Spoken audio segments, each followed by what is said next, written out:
진린이 위험하다. 이제 진린의 목숨도 경각에 달려 있었다.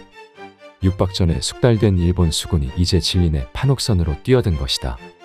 진린의 아들 진구경은 부상을 당하면서까지 몸을 날려 일본군을 바다에 쳐넣었다. 이것을 내가 보았다. 아무리 진린이 얄미운 짓을 많이 했지만 내가 누구인가. 동료가 위급한 상황에 처해 있는데 못 본 채 지나칠 내가 아니었다. 급히 기함을 몰아 진린의 배로 접근했다. 일본 수군의 지휘선에서는 진린의 배를 납포하라고 큰 소리로 고함치며 지시하고 있었다. 나는 이를 발견하고 장인 방진에게 배웠던 신궁의 실력으로 일본 장수 한 명을 쏘았는데 꽥 하고 소리를 지르더니 바다에 뒹굴어 떨어졌다. 이를 본 일본 수군들이 황급히 자기들의 지휘선을 보호하기 위해 포위망을 풀었는데 이때를 타서 약삭빠른 진린의 배는 무사히 빠져나왔다. 포구 안에 갇힌 일본 수군. 시커멓던 어둠이 조금씩 걷히기 시작했다. 이미 전세가 급격히 불리해진 일본 전선들은 정신없이 허둥대다가 관음포 안쪽으로 밀려 들어왔다. 지형의 어두운 일본군이 급해진 나머지 관음포가 뚫려있는 곳으로 잘못 알고 그만 그 안으로 들어온 것이다. 시마즈의 기함인 어립선을 포함하여 약 50척이 포구 안으로 들어왔다. 내가 보니 일본 전선들이 관음포의 포구 안에 갇혀있지 않은가. 이들 중 하나라도 놓치지 않으려고 포위망을 좁혀가며 모든 힘을 다해 일본 전선을 공격하였다. 뒤늦게 포위가 된 것을 깨달은 일본 수군들은 죽음의 포위망에서 벗어나고자 안간힘을 썼고 여기에서 결판을 내고자 조선의 수군들은 젖먹던 힘까지 다하여 싸웠다. 관음포 안에서의 한바탕 격전은 시커먼 연기가 온 하늘을 덮었고 귀가 찢어질 듯한 굉음이 울렸다. 나는 힘껏 북을 쳐 부하들을 독려하였다. 발포하라, 발포하라. 내 죽음을 알리지 마라. 나는 그동안 하객진을 최대한 잘 펼칠 수 있는 주간의 전투를 많이 했었다. 주간에 해야 적을 잘 식별하고 내 배 위로 올라타지 못하게 막을 수 있다. 그러나 이번 노량 해전의 경우는 처음부터 상황이 달랐다. 이른 새벽에 일본 전선과 맞부딪혀 어둠 속에 전투가 벌어졌었다. 그래서 특정한 진영을 유지할 수 있는 정상적인 전투가 아니라 진영도 흩어지고 대장선과 일반선이 서로 구분이 없는, 전방과 후방이 따로 없는, 안전한 곳과 위험한 곳이 따로 없는, 그야말로 혼전이자 난전의 형태가 되었던 것이다. 더구나 마지막 상황에서 일본 함대가 좁은 관음포 안으로 밀려 들어갔을 때는 더욱 그러한 혼전의 양상이 두드러졌다. 관음포 안에 갇혀있는 일본 전선을 바짝 조였던 나는 곧 이들 일부가 도망하는 모습을 보고 곧바로 추격하기 시작하였다. 기함의 사령탑에는 장남회와 조카 완 그리고 군관 송일입이 함께 있었다. 이때 송일입이 적이 쏜 유탄에 맞아 쓰러졌다. 다행히 이마를 스쳐 피를 흘리며 잠시 기절을 한 것이다. 나는 의기가 발동하여 곧 활을 들고 적을 향해 힘껏 쏘았다.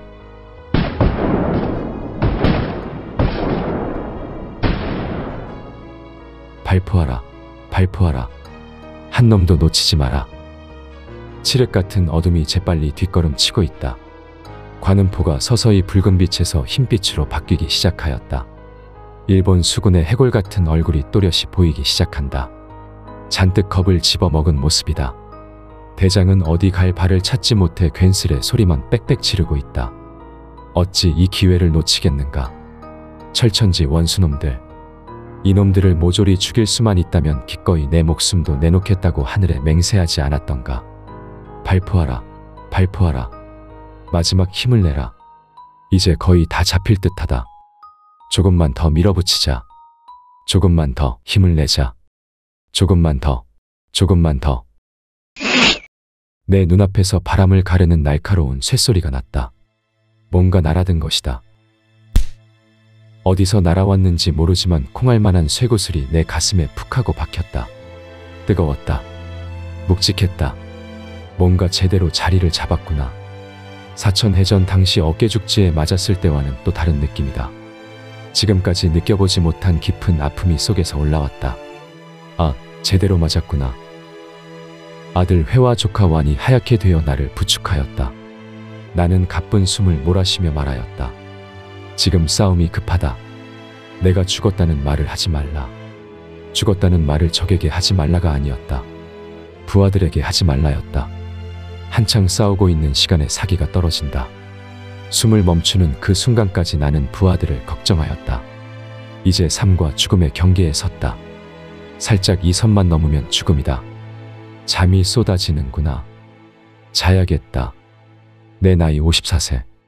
1598년 11월 19일, 양력으로 12월 16일의 일이었다. 그날따라 관음포의 물새들은 목에 피가 나도록 울었다. 사람들은 내가 남긴 마지막 말에 대해서 누가 어디에 기록했는지 그 근거를 대라고 따지기도 한다. 내가 어떻게 태어났고 어떻게 죽었는지에 대해서는 행록에 기록이 되어 있는데 안타깝게도 행록의 진보는 없어졌다. 그 대신에 이충무공전서에 재편집한 행록이 있다. 여기에 나의 마지막 말이 나온다. 선조실록에는 없고 선조수정실록에도 나온다. 그러나 이런 기록들은 유성룡이 쓴 징비록에 있는 내용을 근거로 하고 있다. 징비록 제2권의 내용이다.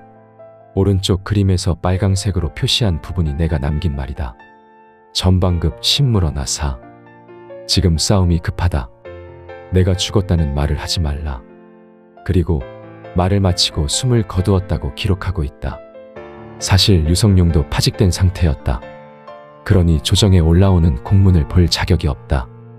아마도 내 옆을 지켰던 아들이나 조카의 말을 건네 들었거나 사람들이 하는 말을 듣고 징비록에 기록했을 가능성이 많다. 내가 죽은 장소가 보고 싶지 않은가? 경남 남해군 고연면 차면리 산 125에 있는 일악사로 오기 바란다. 일악사는 내 시신이 맨 처음 육지로 올라온 곳이다. 내가 떨어졌다고 해서 일악이다. 실제로 일악사에 가보면 의외로 아주 작고 초라한 모습에 실망할지 모른다. 일악사 입구에는 내가 마지막으로 남긴 말을 새긴 높은 돌비석이 있다. 나는 자살하지 않았다. 많은 사람이 나의 죽음에 대하여 이런 말 저런 말을 하고 있다. 선조가 보낸 자객에 의해 암살당했느니, 심지어 내가 몰래 숨어 살다가 자연사했느니, 그래서 내 시신이 금성산에 15년이나 있다가 내가 진짜로 죽으니까 다시 지금의 어라산으로 옮겼다느니, 내가 몰래 살았더라면 70살까지는 살았다니 진짜 헛웃음만 나오는 이야기이다. 소설도 이런 소설이 없다. 특히 많은 사람이 내가 자살했다고 말한다. 마지막 전투에서 살아남게 되면 선조가 그냥 두지 않았을 것이라고 하면서 말이다. 그렇게 되면 역적 집안이 되고 내 자손의 맥이 끊기게 되니 내가 스스로 자살을 택했다고 말한다. 숙종 때 이조판서를 지낸 이민서는 김충장 공유사를 지으면서 나의 자살을 주장하였다. 이순신은 해전이 시작되자 투구를 벗고 스스로 탄환에 맞아 죽었다. 마지막 대목이 방전면주 자중환이사이다. 내가 투구를 벗고 스스로 탄환에 맞아 죽었다는 것이다. 당시에 대부분의 의병장들이 죽음을 당하였거나 죄를 뒤집어 쓴 상황에서 마지막으로 남은 대상이 나였기에 그것을 안 내가 스스로 죽었다는 것이다. 아니다. 나는 자살하지 않았다. 갑옷을 벗지 않았을 뿐 아니라 자살할 생각을 먹지 않았다. 갑옷은 입으나 벗으나 가까이 쏘는 조총 앞에서는 아무 소용이 없다. 총에 맞으면 죽기도 하고 살기도 한다. 당시 나와 함께 있었던 유영은 6발이나 맞았어도 살아남았다. 살아남은 유영은 그 후에 부산진 첨사가 되었고 경상우 수사를 거쳐 삼도수군 통제사까지 하게 된다. 만약에 내가 정말 자살하려고 마음을 먹었다면 하필 그 시간에 죽는다는 보장도 없다. 배가 흔들리고 파도가 치고 탄환이 날아가는 각도가 불안정하다. 정확하게 내 머리나 심장에 맞아야 내가 원하는 바로 그 시간에 죽을 수 있다. 유영처럼 그렇게 많은 탄환을 맞아도 살려고 하면 살 수 있는 것이다. 내 사랑하는 어머니가 돌아가셨을 때나 눈에 넣어도 아프지 않을 내 셋째 아들 면이 죽었을 때 나는 정말 죽고 싶은 심정이었다. 그래서 날마다 죽는 소리를 해댔다. 그러나 사람의 생명이 어디 사람의 것인가? 어디 죽고 싶다고 죽을 수 있는가 말이다. 사람들은 조금만 문제가 생겨도 자살한다. 특히 공직자들이 많이 죽는다. 정말 그래서는 안 된다. 나보다 힘들었던 사람이 얼마나 있겠는가. 아무리 힘들어도 살아야 한다. 순간의 고통과 억울함을 넘기려고 자살하게 되면 남은 가족만 불쌍하다. 사람들은 조금만 시간이 지나도 다 잊어버린다. 그러니 결코 자살해서는 안 된다. 자살할 용기로 기어이 살아남아야 한다. 생명은 소중한 것이다. 나도 살고 싶었다. 살아서 좋은 세상을 조금이나마 즐기고 싶었다. 아산의 내 집 앞에 있는 우물에서 물을 길어 벌컥벌컥 들이키고도 싶었다. 늘 미안했던 아내의 손도 잡아보고 싶었다. 그러나 나는 오직 내 나라를 지키려고 열심히 싸우다가 그만 총에 맞아 죽었다. 그러니까 나의 죽음은 전사이다. 이게 나의 죽음에 대한 팩트다. 훗날 유성룡은 나의 죽음에 대해서 이렇게 기록하였다. 전투하는 날에 직접 시석을 무릅쓰자 부장들이 진두지휘하는 것을 만류하며 말하기를 대장께서 스스로 가벼이 하시면 안 됩니다라고 했으나 듣지 않고 직접 출전해 전쟁을 독려하다 이윽고 날아온 탄환을 맞고 전사하였다. 이 기록은 1600년 경자년 한 해의 기록이 담긴 달령 류성룡 비만기 입대통력에 기록되어 있다. 류성룡이 늘 가까이 두고 사용했을 달력이었을 것이다. 한 가지 궁금한 것이 있다. 내가 죽었을 때 선조는 어떻게 반응했을까? 깜짝 놀라서 가슴을 치고 슬퍼했을까? 선조실록에 보면 내가 죽은 지 닷새 뒤인 11월 24일 밤 명나라 군대로부터 정보를 얻은 승정원이 급하게 선조에게 보고를 하였다고 나와 있다. 이때 선조는 이렇게 반응하였다. 알겠다. 그리고 조금 있다가 말하였다. 오늘은 밤이 깊었다. 내일 승정원이 알아서 하라.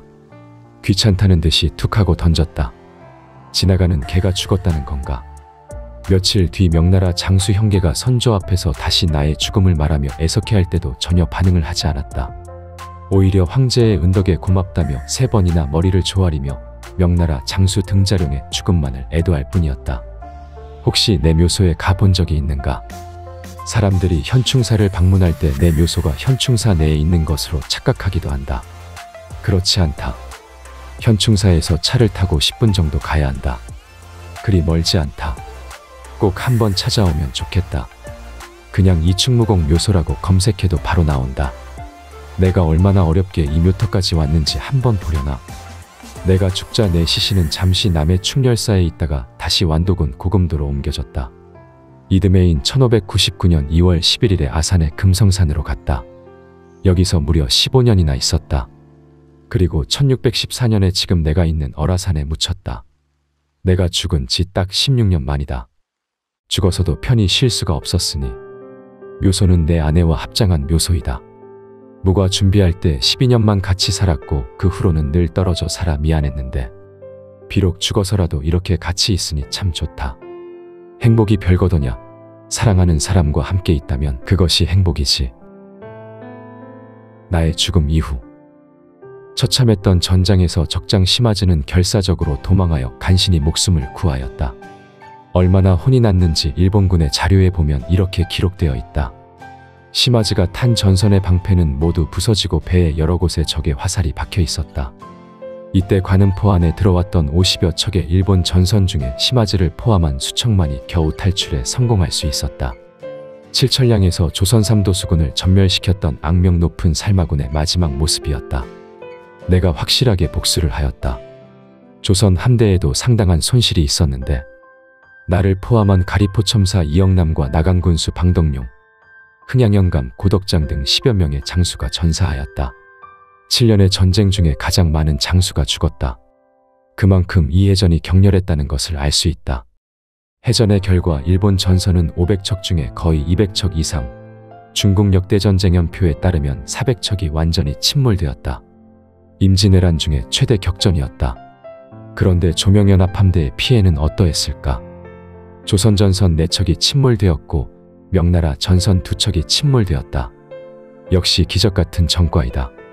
이런 혼란 속에 고니시는 남해도 끝단 미조목을 우회하여 순천의 외교성에 도달한 일본군의 별동대에 의해 구출되어 광양만의 묘도를 거쳐 부산으로 가게 되었고 그곳에서 일본으로 철수하는 데 성공하였다. 일본으로 건너가는 마지막 배가 부산포를 떠난 날은 1598년 11월 26일이었다. 이렇게 하여 조선 땅을 피로 물들였던 7년간의 긴 전쟁은 끝이 났다. 전쟁 동안 나는 내가 가장 사랑하는 어머니와 아들을 잃었다. 이 나라는 사랑하는 사람들의 고귀한 핏값으로 세워진 것이다.